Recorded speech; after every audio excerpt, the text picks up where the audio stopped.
So the Lakers got swept. That was surprising. Honestly, I didn't not think that the series was gonna end like this. I think that after three, almost people realized like the Nuggets did it. There was just still some hopefuls that were saying, "LeBron, don't doubt LeBron," which I do believe, but I do think that he is too old and his team is not clutch enough for that title anymore. And I believe that, this just showed that LeBron is aging and that he's not the GOAT. I believe, honestly, for a while, for a few, what, maybe for like 6 months, that LeBron was the GOAT.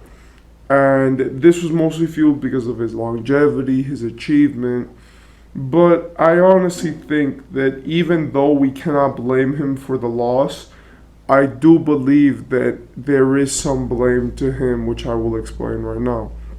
First, I do have to give props to LeBron.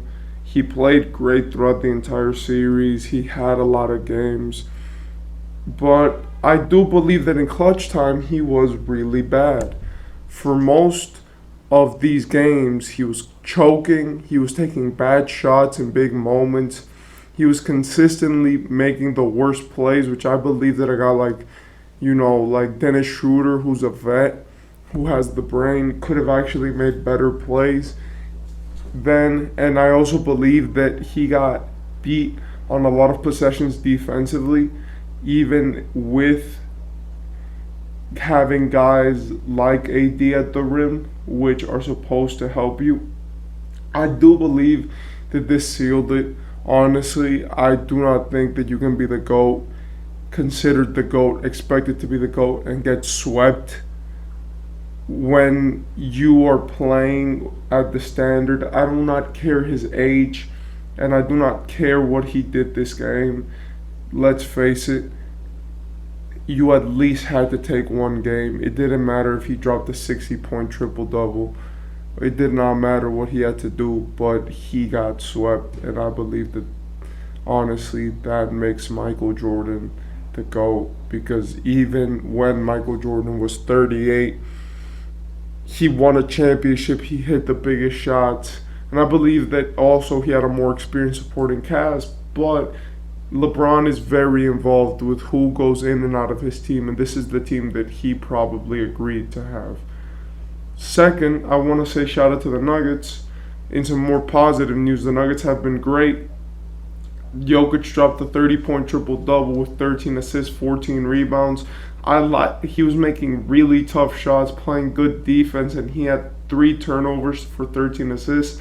I believe the worst thing about him was his fouling, but honestly, you could get over that with how he played in crunch time and that really good layup that he made over like 2 defenders, over Dennis Schroeder, and I think it was like LeBron or Rui Hachimura.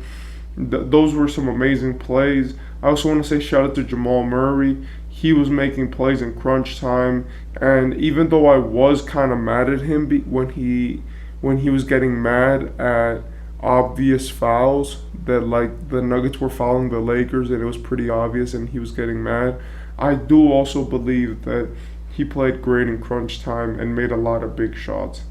Aaron Gordon, even though he did get into some scuffles with LeBron, I do believe that he played awesome. He dropped 22 points on 9 for 14 and 3 of 5 from 3. And Kentavious Caldwell-Pope, which had that foul in the end, I'm pretty sure it was, but it didn't get called, and I believe that was kind of like a cheap foul. Moving on to the Lakers, I want to say that AD played terribly. If you actually watch the game, then most of his points were off of 3 free throws, and he got clamped in this game. The lights were just too bright for him. He did have 3 blocks and 1 steal, but he also had 4 fouls, and he was a -6 while on the floor. I want to say that Rui Hachimura has been great. He was the only Lakers starter who had a positive plus minus while he was on the floor. Maybe that's because he played a lot in the first quarter, but we also got to give him some props for the entire series. And let's just look at this series as a whole. Game 4 happened. The Lakers got swept, and that's that. But now let's look at the series as a whole, just to examine it. I do want to say that I want to say shout out to the Nuggets big two. Jamal Murray and Nikola Jokic played awesomely the entire time. They Jamal Murray is the only player ever to average 30 points on 50, 40, 90 in the Western Conference in the conference finals. Also, Nikola Jokic was averaging like a 27-point triple-double on good efficiency, right?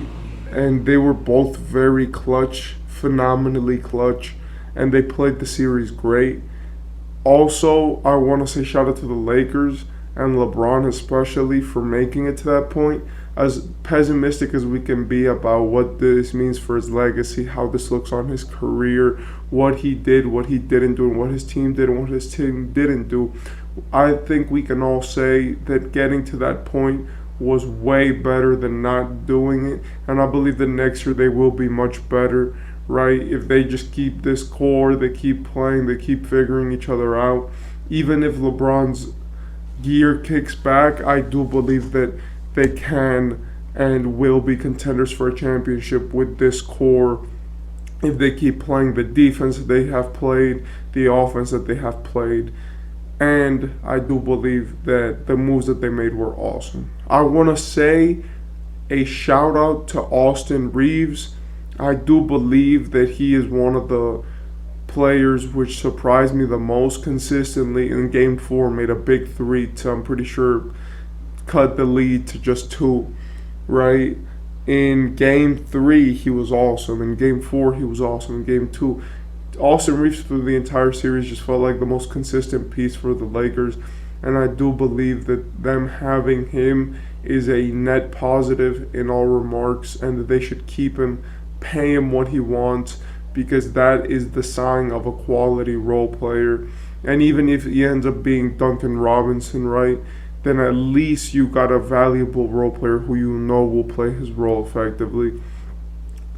I also want to say shout out to D'Angelo Russell for all the wrong reasons. He played horribly in that last game. I do believe that in the other series he actually played well, but I want to say that in that last series he just couldn't get his shot going. I don't know if it was because of matchups, because of the lights, because of whatever, but I do think that D'Lo deserves a chance. You know, he has never been that guy, and we've never taken him as that guy, and now holding him up to that standard because he plays with LeBron is insane. And finally, I want to say shout out to the coaches, Darvin Ham especially. I do believe that sometimes his lineups were weird, his decisions were kind of rushed, and sometimes I do believe his minute division is kind of trash. But I want to say that in general, Darvin Ham surprised me as a rookie head coach. He looked like he was actually running good plays, like he was actually running good lineups, and that mixed with LeBron's brain really helped the Lakers, right, succeed. Of course, there is some part of that which is that you have a lot of vets on your team, so that also helps. And finally, you know, in terms of coaching, I want to say shout out to Mike Malone. He was awesome. He was great. Mike Malone was a great coach, running great plays. That two-man game that they were running at the end of the third game, those screens into Murray jumpers, that Nikola Jokic just let him go. He'll figure it out because he has a lot of trust in his players. I do believe that all of these things worked very well.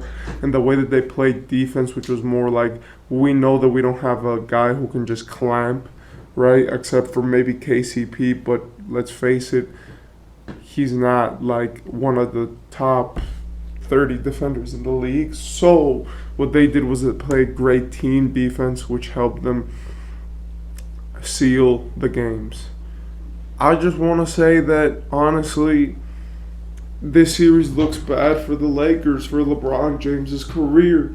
When we talk about him, yes, he's cemented and he doesn't need to prove anything else. And I believe that another conference finals run actually supports his career of his longevity because it shows that he can still do it even at this rate. But I do believe that we have to hold him accountable. This run, he got swept. That's not an easy thing to come back from. And I do believe that if he keeps going like this, in terms of like just losing, and when you're losing, and when they didn't win a game one, they didn't win the series, right?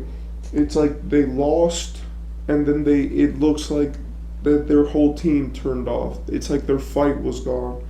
So I do believe that the Lakers have to come back next season healthy, ready. And the Nuggets, I do believe that they just have to go for the championship. It doesn't matter who's in front of you. You look unstoppable and take all that momentum which you had and just put that on and try to win Nikola Jokic's first ring, Mike Malone's first ring, Jamal Murray his first ring. And as a franchise, it would really be special to win this championship, especially in a year where you were doubted. So shout out to the Nuggets, and let's see what happens.